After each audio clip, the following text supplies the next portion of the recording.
Bonjour tout le monde et bonjour Laure. Bonjour Julie, bonjour tout le monde. On est là aujourd'hui pour parler de la formation de Product Management chez Maestro.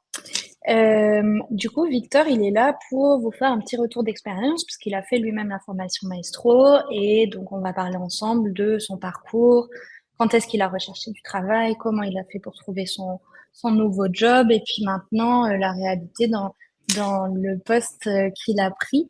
Il pourra vous donner des petits conseils aussi et moi je suis là pour vous partager toutes les informations sur la formation. Donc, si vous avez des questions, n'hésitez surtout pas à les poser dans la partie chat ou dans la partie Q&A. Je m'appelle Julie et je suis responsable pédagogique, donc c'est moi qui conçois les formations chez Maestro, et notamment les formations de Product Management. Je vais vous partager un petit questionnaire déjà pour savoir quel est votre poste aujourd'hui. Ça nous permettra d'adapter un petit peu les questions. Hop. Vous voyez normalement le questionnaire s'afficher. Je vous laisse y répondre. Si vous sélectionnez autre, n'hésitez pas à écrire dans le chat quel est votre métier. Euh, donc Maestro, ça appartient à Maria Schools. Maria Schools, c'est plusieurs écoles. C'est l'école donc Maestro qui est l'école du product et de la tech avec des formations en product management et en no-code. Et c'est aussi les écoles, donc il y a l'école Lyon, qui est l'école de l'innovation et de l'IA, et l'école Indigo, qui est l'école de la RSE. On a nos locaux, donc l'école qui se trouve à Bourse, à Paris, donc dans le 2e arrondissement, près du Sentier. On fait des formations de product management en présentiel et en distanciel. Les formations en distanciel, elles sont sur 14 semaines et tout se fait en ligne. Et en présentiel, c'est sur 7 semaines et tout se passe dans les locaux de Maestro. Victor, lui, il a fait la formation en présentiel, donc en accéléré, le bootcamp 7 semaines dans les locaux de Maestro. Je regarde le chat. Engineering manager et chef de produit. Ok, super. Merci pour vos réponses. Et on va commencer du coup avec Victor qui va se présenter brièvement pour nous expliquer un petit peu son parcours et ce qui l'a amené à faire cette formation.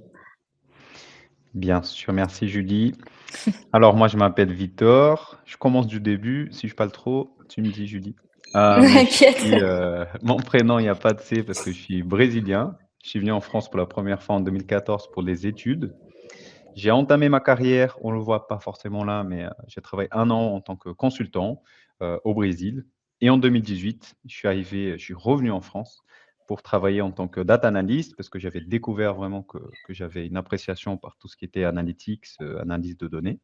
J'ai passé 3 belles années chez Saint-Gobain et j'ai décidé de rejoindre une entreprise plus orientée tech pour avoir plus d'infrastructures, on va dire, pour développer mes compétences en analytics. Et c'est en 2021 que je rejoins le groupe Sologer, qu'on connaît bien en France. C'est chez Sologer que j'ai découvert le monde du produit, déjà parce que j'étais intégré à des équipes data produits, on va dire. Et aussi parce que j'ai été, à la fin de mon parcours chez Sologer, manager de l'équipe Product Analytics, qui était donc une équipe de data analyst dédiée aux analyses de données demandées par les product managers, on va dire. Et après, j'ai décidé de faire une pause dans ma carrière parce que le Brésil me manquait pour retrouver le soleil, la famille, les amis. Pendant cette période, j'ai eu pas mal de temps pour réfléchir à ma carrière et j'ai décidé de l'orienter vers le produit. C'est dans ce contexte-là qu'après être revenu en France, j'ai décidé de rejoindre Maestro, une formation très riche qui m'a certainement beaucoup aidé à trouver un poste dans le produit. Et depuis décembre 2024, je travaille en tant que product manager chez Stonal, qui est une boîte qui propose un produit SaaS pour les gestionnaires d'actifs immobiliers. C'est assez niche, mais c'est les bailleurs sociaux qui s'occupent de tout ce qui est logement social, les entreprises du tertiaire privé et aussi des collectivités comme la région Île-de-France.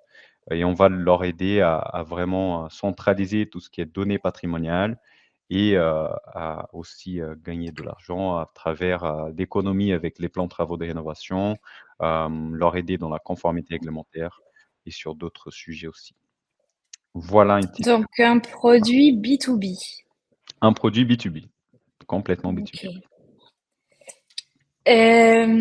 Pourquoi est-ce que tu as choisi de te former au métier de product manager? Quand j'étais chez Sologer, du coup, c'est là que je découvre le métier. Je connaissais vraiment pas le métier de product manager, product owner et j'ai trouvé que c'était un poste assez intéressant parce qu'il était déjà très dynamique. Il y a un dynamisme où, en tant que data analyst, je passais plus de temps devant mon ordinateur pour faire, des analyses, on va dire. Alors que le métier de product manager, il y a ce rôle de chef d'orchestre où il y a vraiment, le besoin d'échanger avec plusieurs, personnes et je trouve que c'est intellectuellement stimulant, parce qu'on va en tant que data analyst, je trouve que j'étais dans un rôle un peu plus exécutant. En Hmm, tant que product manager, je pense que j'ai plus d'action vers, la stratégie de l'entreprise, du ouais. produit et par conséquent plus d'impact, on va dire, un ressenti d'impact, plus important. Mm, mm. Est-ce que tu peux nous l'expliquer brièvement ton métier de product manager, peut-être au sens large, ce que c'est pour toi le métier, et peut-être expliquer concrètement ce que c'est pour toi? C'est une question toujours difficile à répondre, en pas beaucoup de mots, mais je dirais que le rôle de product manager, il y a cette partie chef d'orchestre, qu'on va traduire des besoins quelque part des clients et la stratégie business d'entreprise en finalement en solution. Hem et du coup, on va finir par, discuter avec plusieurs personnes, que ça soit les clients, les équipes en interne, les sales, la direction, pour, assurer qu'on répond à ces besoins et pour faire, naturellement développer le business là-dessus. Il y a en plus de ça un rôle très important en tout ce qui est du coup priorisation, parce que des problèmes pour les clients, il y en a beaucoup. Il faut qu'on soit capable de prioriser. Aussi des idées de solutions, il y en a plusieurs, il faut qu'on soit capable de prioriser.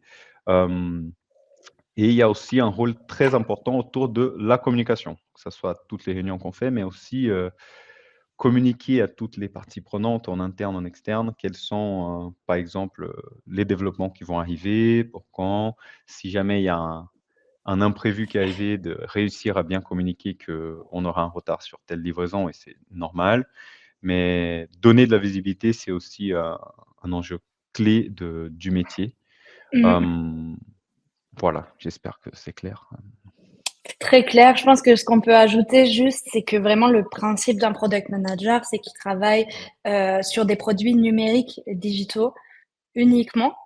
Et du coup, il y a vraiment ce mindset d'itération où en fait, on va développer des nouvelles fonctionnalités ou améliorer des fonctionnalités continuellement en se basant évidemment sur les besoins des utilisateurs et en faisant toujours continuellement évoluer ce produit, donc ce produit digital, euh, en, voilà, en faisant des tests et en essayant de comprendre ce qui fonctionne, ce qui fonctionne pas, et de s'adapter continuellement comme ça, et de faire adapter le produit aussi à ses utilisateurs. Je pense qu'en gros, on aura bien résumé en rajoutant peut-être ça.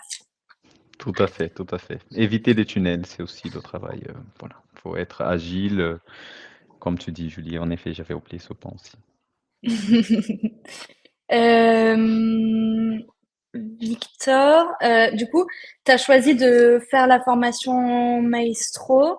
Euh, Qu'est-ce que tu penses que ça t'a apporté?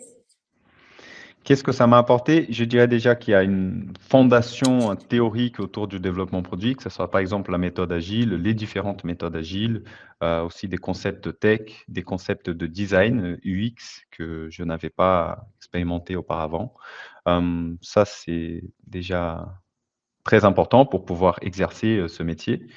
Après, je pense que la grande plus-value que j'ai avec la formation, c'est quand même l'accès, à des intervenants différents tous les jours qui travaillent dans le marché du produit, qui ont du coup une visibilité très claire du marché, qui peuvent expliquer de façon très transparente comment ça se passe leur routine, leur quotidien et en plus, avec cette compréhension du marché, cette discussion directe avec les intervenants, on a aussi accès à un réseau, qui nous permet aussi de se sentir déjà beaucoup plus intégré au milieu de la tech, au milieu du produit, pour pouvoir aussi se projeter, comprendre davantage, quel rôle de product manager j'ai envie d'effectuer. Parce que product manager, c'est un terme où on peut avoir des postes assez différents selon les boîtes et cette visibilité du marché, elle est quand même très compliquée à voir si on reste, chez nous devant l'ordinateur, si on fait une formation. C'est vraiment le côté intervenant différent tous les jours qui sont dans le marché, c'est une grande plus-value. Ça m'a Mmh. beaucoup aidé à mieux comprendre le marché et ce que je voulais faire, on va dire. Et en quoi est-ce que tu as l'impression que cette formation, elle t'a aidé à trouver un travail derrière? Mmh. Du coup, déjà, il y a un premier point qui est, dans un marché, concurrentiel, avoir sur le CV quelque chose qui tamponne vraiment, les connaissances en produit, c'est Mmh. un plus pour passer l'étape déjà de postuler et avoir, l'opportunité de faire une interview. Après, les connaissances théoriques et beaucoup pratiques aussi qu'on a eues, ça permet, de dans un interview, par exemple, être beaucoup plus capable de répondre à des questions très orientées produits. Mmh. Et le fait que les intervenants aussi aient partagé avec nous, beaucoup d'expériences qu'ils ont eues, par le passé, ça nous aide déjà au sein pendant les interviews, mais aussi à parfois accéder à des interviews, avec des recommandations ou autres et et aussi à mieux se préparer. On va dire, on a eu aussi des ateliers, heu, CV par exemple, des discussions très orientées, études de cas pour les processus de recrutement dans le produit. Ce sont des processus assez lents et cette préparation dans un marché concurrentiel est très importante et du coup là-dessus aussi, Maestro m'a beaucoup aidé, à me préparer. Et à la suite de ta formation, est-ce que tu peux nous dire comment ça s'est passé? Est-ce que tu as pris une petite pause? Est-ce que tu as commencé à chercher un travail pendant la formation ou après? Mmh mh.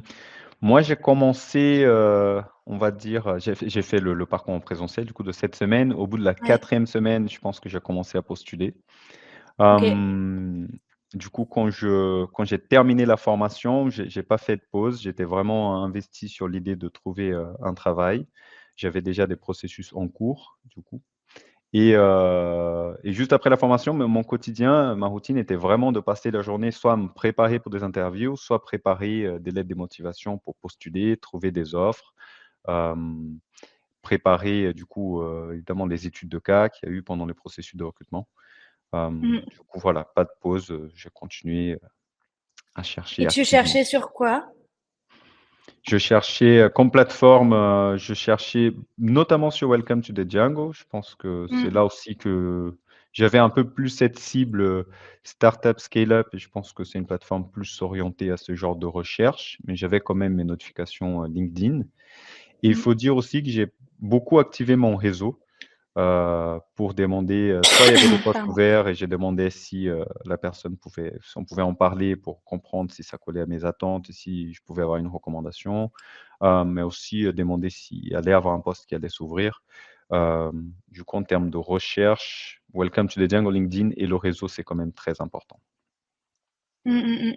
Combien de temps tu as mis pour trouver un emploi à la sortie de la formation? Moi, la formation, elle s'est terminée pour moi début octobre de l'année dernière.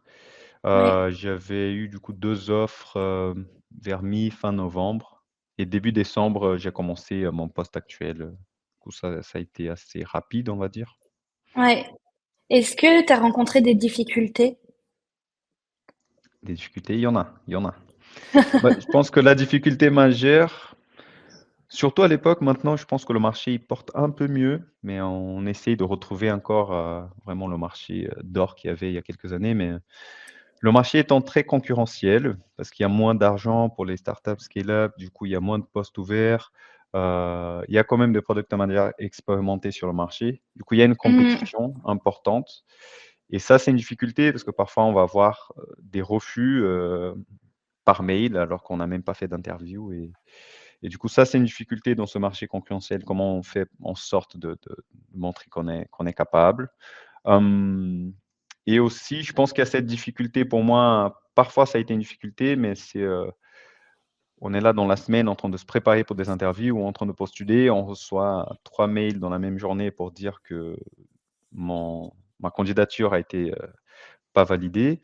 Ça joue avec le mental. Il faut vraiment avoir un mental fort pour garder la tête haute, savoir les moments de faire une pause, pour ne pas perdre la motivation parce que naturellement, on va avoir beaucoup plus de non que de oui.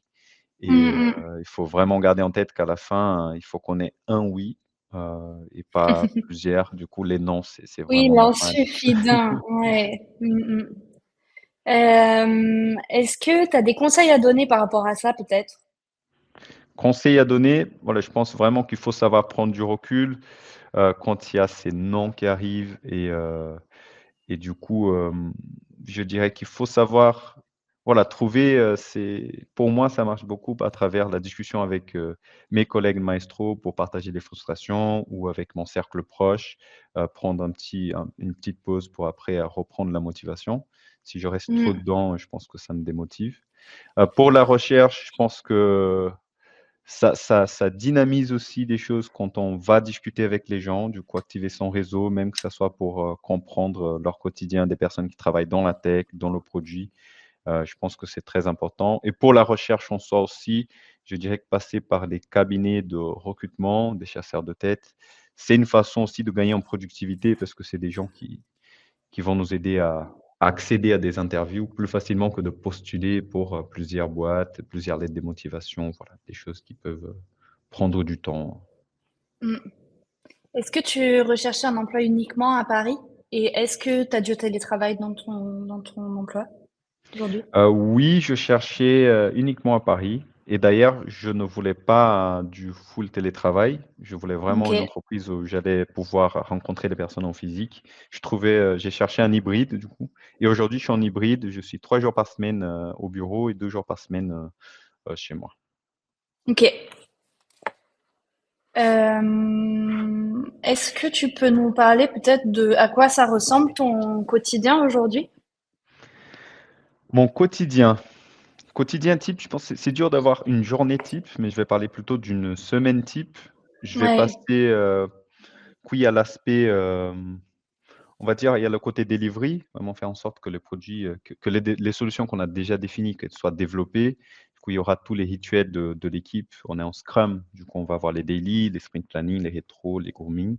Hem Il va avoir aussi un temps dédié de ma part pour valider les développements qui ont déjà été faits. Je valide fonctionnellement, c'est important dans la delivery.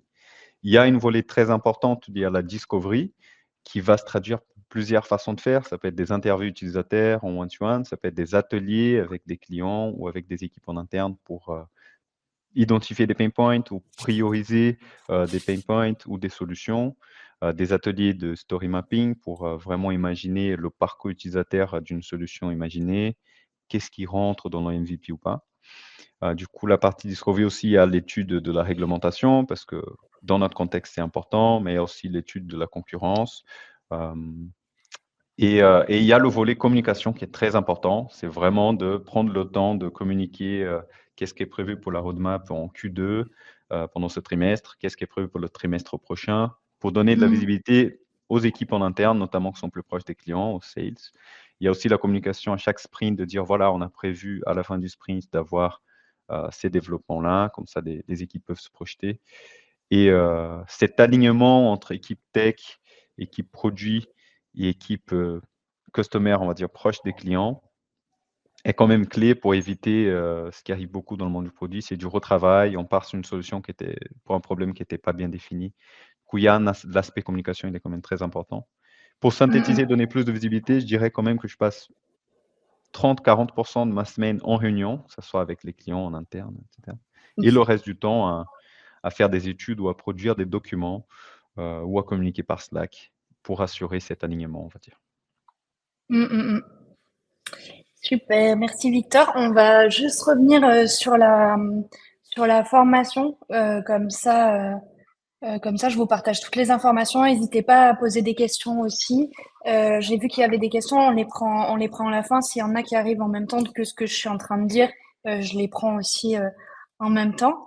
Mais du coup, pour revenir, sur la formation de product manager, cette formation, elle s'adresse à des personnes qui sont en reconversion, qui travaillaient idéalement déjà dans le digital et qui souhaitent donc se reconvertir dans le métier de product manager.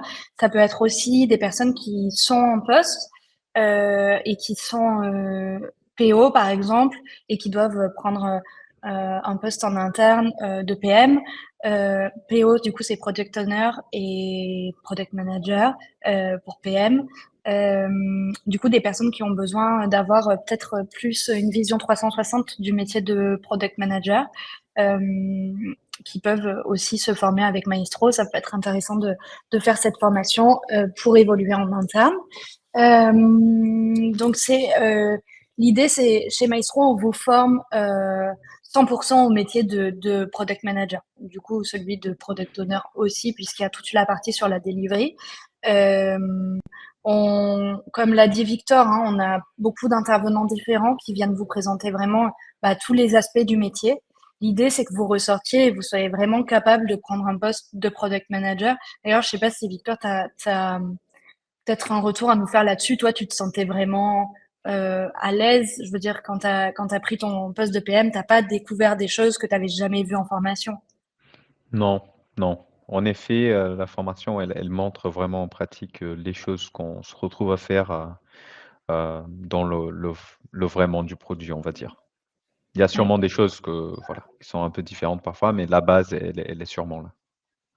Surtout, ce qu'on essaye de faire, c'est de vous faire rencontrer donc des intervenants différents, mais surtout qu'ils aient des parcours vraiment différents et qui travaillent aussi dans des structures différentes. Donc, autant dans des grands groupes que dans des startups et des scale-up pour que vous puissiez vous projeter vraiment sur, OK, moi, je pense que c'est plus ce métier-là qui me correspond, parce que évidemment, c'est le même métier, mais dans l'application, c'est pas tout à fait la même chose selon les structures dans lesquelles on évolue. Donc, c'est l'idée aussi avec la formation, hein. C'est vraiment que vous puissiez vous projeter sur ce qui vous correspond le mieux. Donc, comme je le disais, le format, c'est 7 semaines en présentiel, donc à Paris, dans le Sentier, dans le 2e arrondissement, ou 14 semaines à distance en cours d'histoire, tout en visio et à distance. Et du coup, les formations, elles sont données donc par des intervenants experts, donc des personnes qui sont dans le produit depuis au moins 5 ans. Euh, et donc qui évoluent dans des structures différentes, qui n'ont pas les mêmes parcours, qui, pour certains, ont fait des grandes écoles, pour d'autres, se sont formés plutôt en autodidacte, euh, d'autres qui ont vraiment appris sur le tas.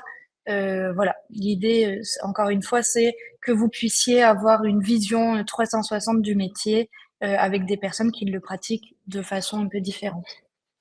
En parlant du coup de nos intervenants, donc c'est des intervenants, comme je vous dis, qui ont plus de 5 ans d'expérience, qui sont soit product managers, soit qui supervisent des équipes de product managers, donc c'est ce qu'on appelle des CPO. Il y a aussi des intervenants qui sont vraiment dédiés à des métiers. Donc, par exemple, on va avoir dans la partie euh, discovery du métier de product manager, il y a une question de user research qui est hyper important puisque c'est comment on va analyser les besoins de nos utilisateurs. Pour ça, on a une personne dont le métier est dédié seulement à cet aspect qui vient du coup vous présenter son métier, mais aussi toutes les bonnes pratiques que vous pouvez vous mettre en place dans votre quotidien de product manager. Euh, on a une journée qui est dédiée au prototypage, à Figma, qui est un outil qui permet de prototyper rapidement des solutions. Pour ça, on va avoir par exemple Hugo qui va venir et qui lui est design ops chez Canal+. Donc lui, c'est vraiment son métier de travailler sur les prototypes et sur le design. Euh, voilà. Et après, ce sera vraiment des personnes, des product managers, des CPO, etc. Et l'idée derrière ça, c'est aussi, en fait, le product manager, il travaille souvent en équipe, il travaille ce qu'on appelle en squad avec différents métiers. Donc souvent avec un designer, un développeur, parfois une personne de la user research, c'est de bien vous faire comprendre euh, les autres métiers pour que vous puissiez bien vous aligner avec eux, communiquer et faire une bonne team quand vous arrivez dans votre squad. Le principe de Maestro, c'est de passer beaucoup de temps sur la pratique, c'est-à-dire que vous voyez évidemment les contenus, des contenus théoriques avec les intervenants, mais ces contenus, l'idée c'est de pouvoir les mettre très vite en application. pour que vous puissiez vraiment expérimenter, vous tromper, apprendre de vos erreurs pour pas les reproduire justement dans vos entreprises, dans les entreprises que vous rejoindrez suite à la formation. C'est aussi d'apprendre en équipe. En fait, chez Maestro, vous allez être avec un groupe de personnes. Ce groupe de personnes, vous allez avoir des parcours différents. Donc, il va y avoir des anciens développeurs, des anciennes personnes qui étaient au marketing, etc. Toutes ces compétences, elles vous seront utiles dans votre métier de demain. Et du coup, les mettre en commun dès la formation, c'est hyper intéressant et utile de travailler en groupe parce que ça vous permet d'acquérir des nouvelles compétences et peut-être celles qui vous manquent, d'aller les rechercher chez les autres, de leur demander de vous expliquer certains concepts qui peut-être sont plus compliqués pour vous parce que par votre background, c'est pas quelque chose que vous avez expérimenté. Voilà, c'est l'opportunité vraiment d'apprendre les uns des autres. Au-delà d'apprendre évidemment des intervenants, de la formation en elle-même, nous, on tient vraiment à mettre l'humain au cœur de cette formation, même quand c'est en distanciel, à vrai dire, parce que ce sera aussi votre premier réseau, les personnes avec qui vous allez échanger pendant la formation. Vous allez tous après rejoindre des entreprises de la tech, vous allez être product manager et vous allez pouvoir vous entraider.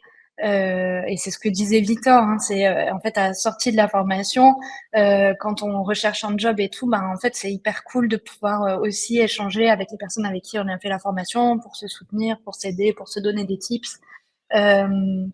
Voilà. Et après la curiosité et l'humilité, donc ça c'est vraiment des soft skills qu'on retrouve chez quasiment tous les product managers. Pourquoi? Parce que dans ce métier, il faut faire preuve de curiosité, évidemment, parce que les technologies, elles évoluent toujours. Et du coup, il faut toujours se tenir informé de toutes les nouvelles technologies, de ce que font les concurrents, de ce qui se fait dans l'intelligence artificielle, évidemment.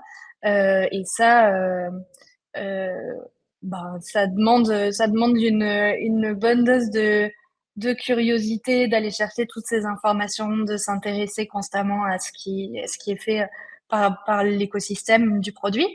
Et l'humilité parce que ce qui est un peu particulier avec le rôle de product manager, c'est que en fait, c'est le manager de personnes. Donc, en fait, vous êtes là pour coordonner des équipes, mais en réalité, vous managez vraiment personne.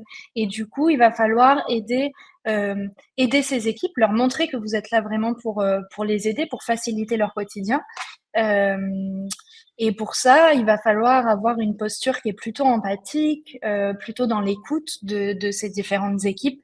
Il va pas falloir se mettre trop en avant, etc.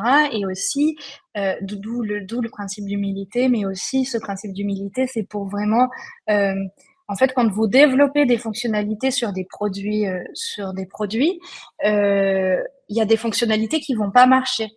Et il va falloir s'en rendre compte très vite pour pas perdre trop d'argent. Et d'où le fait que c'est hyper important de savoir reconnaître quand on s'est planté pour pouvoir vite corriger le tir, voilà, et pas être borné et être dans l'ego en se disant mais non, ça va être super, j'en suis sûre, ça va être génial, et pas se remettre en question. Voilà. Et du coup, ça, c'est des choses qui sont vraiment présentes tout au long de la formation. L'équipe de Maestro, vous la découvrez ici. Donc, comme je vous ai dit, moi, je suis responsable pédagogique. Je suis en charge de la gestion de toutes les formations et la conception. Camille, avec qui vous êtes en contact, qui est admission manager, normalement, vous êtes déjà en contact avec elle, mais si vous êtes intéressé pour rejoindre la formation, je vous inviterai à prendre rendez-vous avec Camille. En fait, elle est vraiment là pour comprendre votre parcours et comprendre en quoi la formation, elle peut être intéressante pour vous, et ensuite vous faire passer les entretiens pour rejoindre la formation et l'étude de cas qui va finaliser du coup votre inscription à la formation si ça correspond aux attendus. Sephora qui est elle qui vous aide en fait une fois que vous avez terminé la formation à trouver un job. Donc elle est responsable de toutes tous les partenariats avec les entreprises. Voilà. Et puis elle fait aussi des rendez-vous avec les alumni toutes les 3 semaines, je crois, pour s'entraider sur la recherche d'un emploi. Voilà. Et Iman et Marine, c'est des personnes que vous rencontrerez aussi durant votre formation. Je vais prendre vos petites questions. question. Alors, comment les apprenants sont-ils formés aux outils IA dans le product? En fait, nous, on a choisi chez Maestro de pas faire une journée dédiée à l'IA parce que nous, on pense que, en fait, l'IA, elle doit vous aider au quotidien dans votre job. Donc, en fait, tout au long de la formation, chaque jour, vous allez avoir des intervenants et en fait, la plupart des intervenants, quand vous allez faire des études de cas. Donc, en général, les après-midi sont dédiés à la pratique et donc à des études de cas. Ils vont intégrer l'IA dans ces études de cas pour que vous puissiez pratiquer sur ces outils. Alors, ok, les autres, je les prendrai juste après. Juste vous donner les informations pratiques. Donc, les prochaines dates de la formation en présentiel, c'est le 26 mai. Il reste 6 places. Donc, si ça vous intéresse, ben, vous pouvez donc échanger avec Camille. Je vais vous partager son calendrier. Je vous envoie juste un petit questionnaire aussi pour savoir si vous avez pour projet de vous former. Hop. Comme ça, elle pourra aussi vous contacter si ça vous intéresse. Donc, le coût, c'est 5 900 € pour des particuliers, 5 900 € hors taxe pour les entreprises. Pour les formations à distance, donc la prochaine formation à distance, elle commence le 9 juin. Elle aura lieu jusqu'au 16 octobre. Donc normalement, ça dure pas si longtemps, mais c'est là parce qu'on va faire une pause pendant l'été pour que vous puissiez évidemment profiter quand même de l'été, de vos vacances. On a 8 places qui sont restantes sur la formation qui démarre le 9 juin. Et là, le coût de la formation, c'est 4 900 € pour les particuliers et 4 900 € hors taxe pour les entreprises. Le process de recrutement, donc je vous l'ai dit, vous faites un premier échange téléphonique avec Camille pour voir si votre parcours correspond, si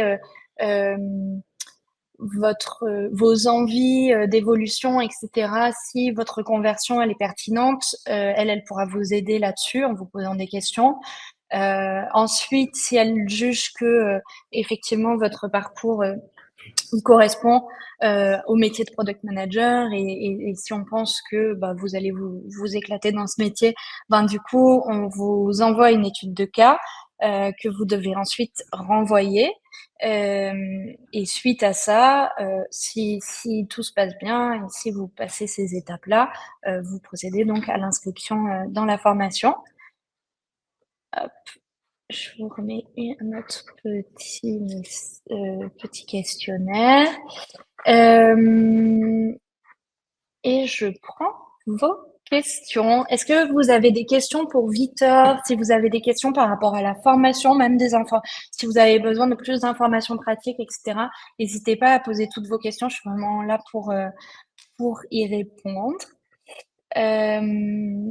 Alors, il y a Benjamin. Ah non, celle-là, on l'a déjà prise.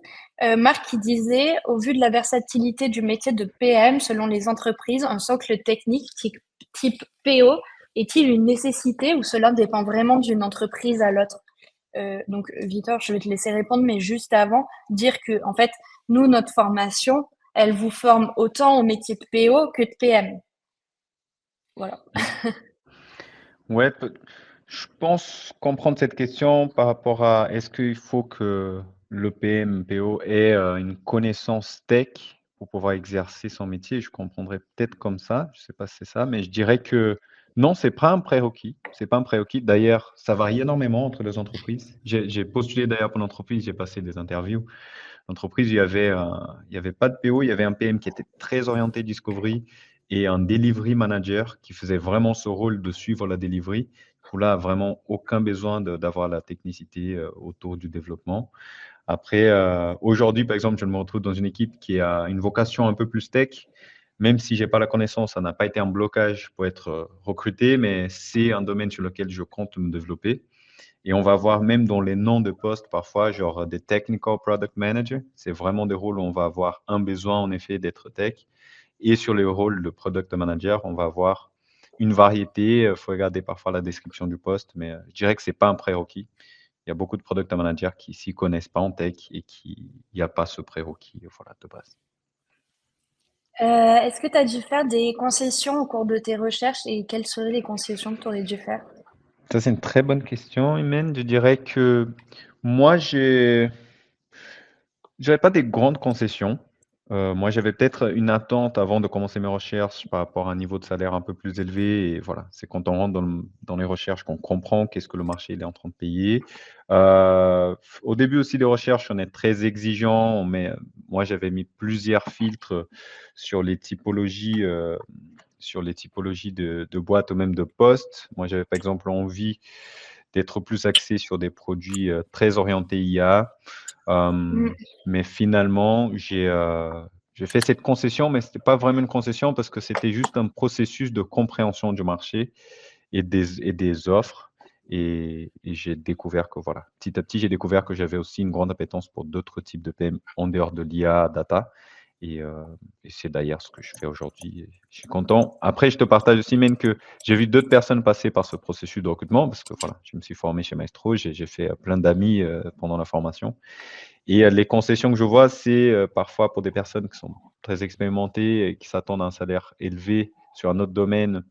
Pour commencer dans le monde du produit, peut-être qu'il faudra faire une concession là-dessus et il faut se dire que dans un marché concurrentiel, si on met, des critères trop forts comme par exemple, il faut que ça soit je sais pas, dans un full télétravail et il faut que ça soit une entreprise à fort impact social et il faut que, je sois très bien payé. Peut-être que ça va être très compliqué de trouver, ce qu'on cherche exactement. mm, mm. Super, ben, je vois que vous n'avez pas d'autres questions, alors on va s'arrêter ici. Merci mille fois, Victor, d'avoir accepté l'invitation et puis d'avoir partagé ton expérience. C'était hyper intéressant, je pense, et puis ça va peut-être inspirer certaines personnes. Merci beaucoup et merci à tous pour vos questions. Merci pour vos petits messages dans le chat. Et puis je vous dis à bientôt. Merci beaucoup Julie, merci à tous aussi. Ciao! À bientôt, ciao.